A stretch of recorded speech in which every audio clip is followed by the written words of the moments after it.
अस्सलामुअलैकुम वरहमतुल्लाहि व बरकातुहू। प्यारे दोस्तों, किन चीज़ों से रोज़ा टूटता है और किन चीज़ों से रोज़ा नहीं टूटता, आज की इस वीडियो में हम आपको बताने वाले हैं। दोस्तों, आवाम में कुछ ऐसी गलतफहमियां फैली होती हैं कि जिनसे रोज़ा नहीं टूटता है, लेकिन फिर भी आवाम में ऐसी बात फैली होती है कि उन कामों से रोज़ा टूट जाता है। मेरे प्यारे दोस्तों, कुछ ऐसी गलतफहमियां और भी हैं कि जिनको करने से रोज़ा नहीं टूटता, लेकिन आवाम में ये गलतफहमियां फैली होती हैं कि फ़ला फ़ला काम को करने से रोज़ा टूट जाता है। तो सही इल्म होना सबसे ज़रूरी चीज़ है। तो हम आपको बस यही बताने वाले हैं कि किन कामों से रोज़ा नहीं टूटता और किन कामों से रोज़ा टूट जाता है। तो आप इस वीडियो को पूरा आखिरी तक देखें और जल्दी से इस वीडियो को एक लाइक करके इस चैनल को सब्सक्राइब कर लीजिए। मेरे प्यारे दोस्तों, सबसे पहली गलती कि थूक निकलने से रोज़ा टूट जाता है। यानी कि अवाम में ये बात मशहूर है कि जो शख्स थूक निकलेगा उसका रोज़ा टूट जाएगा। ऐसी बात हरगिज़ नहीं है। यानी कि थूक निकलने से रोज़ा नहीं टूटता है, लेकिन हाँ, किसी का थूक मुंह से निकला और उसके होंठ पर लग गया, यानी कि मुंह के बाहरी हिस्से में लग गया या तो उसके हाथ पर लग गया और फिर उसने उसी थूक को चाट लिया, या तो बलगम निकला था और उसने मुंह के बाहर निकल गया और फिर उसने चाट लिया, तो इससे उसका रोज़ा टूट जाएगा। लेकिन अगर थूक मुंह के अंदर ही रहा तो इससे रोज़ा नहीं टूटेगा थूक निगलने से। नंबर दूसरी गलती कि बलगम निगलने से रोज़ा टूट जाता है, ये भी गलत बात है। अवाम में ये मशहूर है कि बलगम निगलने से रोज़ा टूट जाता है। दोस्तों, कितना भी मुंह में बलगम आ जाए उसको निगलने से रोज़ा नहीं टूटता, लेकिन हाँ, वही बलगम मुंह से बाहर निकल आया और फिर से वो मुंह के अंदर चला गया तो इससे रोज़ा टूट जाएगा। नंबर 3 दोस्तों, सुरमा लगाने से रोज़ा नहीं टूटता। जी हाँ दोस्तों, आप सुरमा लगाएंगे तो आपका रोज़ा नहीं टूटेगा, लेकिन काजल लगाने से रोज़ा टूट जाता है। इसी तरीके से सर में तेल लगाने से, इत्र लगाने से, बाल कटवाने से, नाखून काटने से रोज़ा नहीं टूटता है। लेकिन अवाम में ये मशहूर है कि बाल कटवाने से या सर में तेल दबवाने से या तो खुशबू लगाने से रोज़ा टूट जाता है। दोस्तों, अब हम आपको ये भी बता दें कि इंजेक्शन या ग्लूकोज वगैरह लगवाने से रोज़ा टूट जाता है। जी हाँ दोस्तों, इंजेक्शन लगवाने से या ग्लूकोज लगवाने से रोज़ा टूट जाता है। दोस्तों, किसी को खून देने से, यानी कि आपने किसी को खून डोनेट किया, ब्लड डोनेट किया, तो इससे आपका रोज़ा नहीं टूटेगा, लेकिन आपका रोज़ा मकरूह हो जाएगा।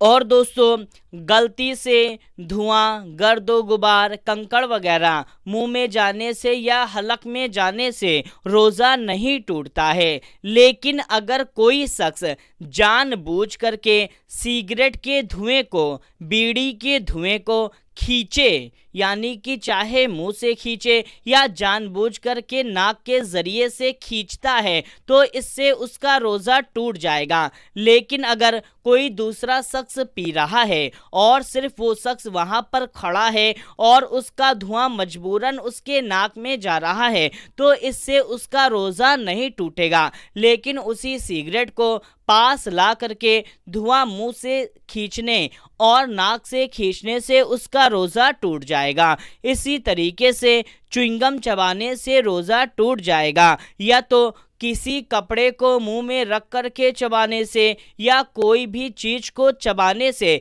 कि उसका असर हलक के नीचे पहुंच जाए, तो इससे भी रोज़ा टूट जाएगा।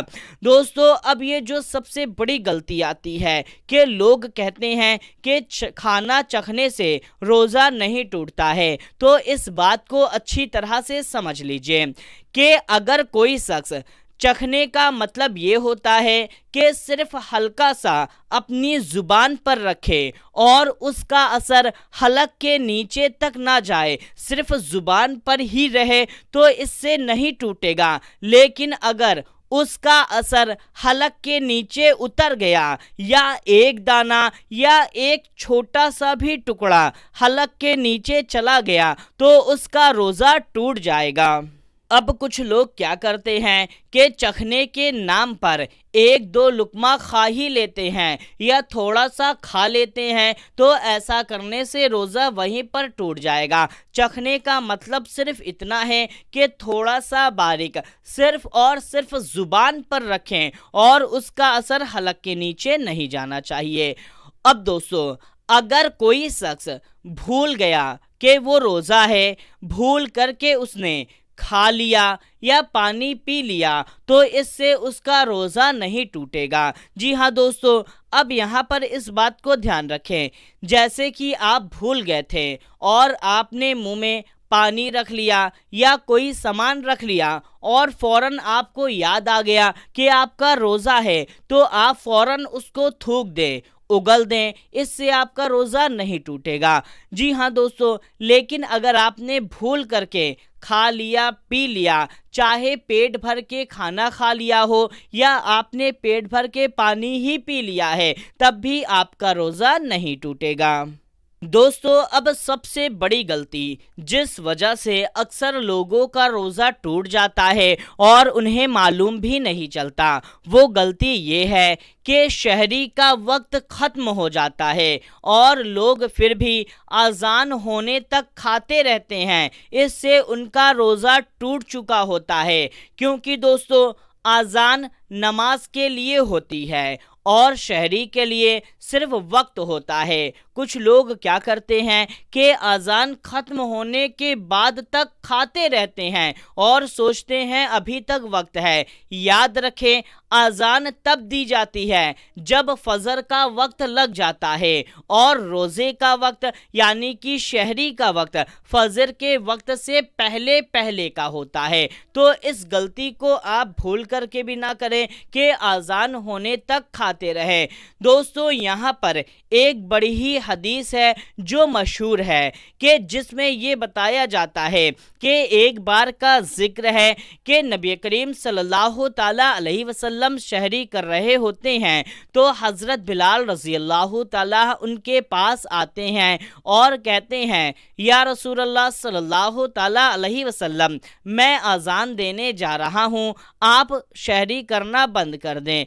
तो उसके बाद भी हमारे प्यारे आका सल्लल्लाहु ताला अलैहि वसल्लम शहरी करते रहते हैं और इतने में हज़रत बिलाल अज़ान दे देते हैं। उसके बाद में जब हज़रत बिलाल रज़ी अल्लाह ताला अन्हो आकर देखते हैं तो नबी करीम सल्लल्लाहु ताला अलैहि वसल्लम शहरी कर रहे होते हैं। तो यहाँ पर हज़रत बिलाल रज़ी अल्लाह ताला अन्हो फरमाते हैं, अल्लाह की कसम या रसूल अल्लाह सल्लल्लाहु ताला अलैहि वसल्लम, सहरी का वक्त ख़त्म हो गया है। तो इतने में हमारे प्यारे आका सल्लल्लाहु ताला अलैहि वसल्लम अपना हाथ रोक देते हैं और कहते हैं, अगर बिलाल कसम ना खाता तो सहरी का वक्त रहता, क्योंकि सहरी का वक्त था और बिलाल ने कसम खाई, इसी वजह से अल्लाह ने सहरी के वक्त को ख़त्म कर दिया।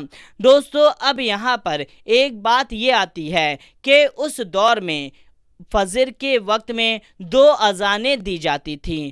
पहली अज़ान का मतलब ये होता था कि सहरी का वक्त ख़त्म हो गया है और दूसरी अज़ान फजर के नमाज के लिए दी जाती थी। तो मेरे प्यारे दोस्तों, कहीं किसी हदीस में या ज़िक्र मिलता है कि अज़ान होने तक खा सकते हैं, तो उसका मतलब यही होता है कि उस दौर में दो अज़ानें दी जाती थीं। पहली अज़ान शहरी ख़त्म के लिए होती थी, तो वहाँ पर इस अज़ान का ज़िक्र आता है। और दोस्तों इसी तरीके से इफ्तार के वक्त में जब भी इफ्तार का वक्त हो जाए तो आप चाहे अजान का इंतज़ार करें या ना करें, आप रोज़ा खोल सकते हैं, क्योंकि अजान नमाज के लिए होती है, इफ्तार के लिए नहीं। तो मेरे प्यारे दोस्तों, आज की इस वीडियो में बस इतना ही। आप इस वीडियो को ज़्यादा से ज़्यादा लोगों तक शेयर कर दें। मिलते हैं तब तक के लिए अस्सलामु अलैकुम, अल्लाह हाफिज़।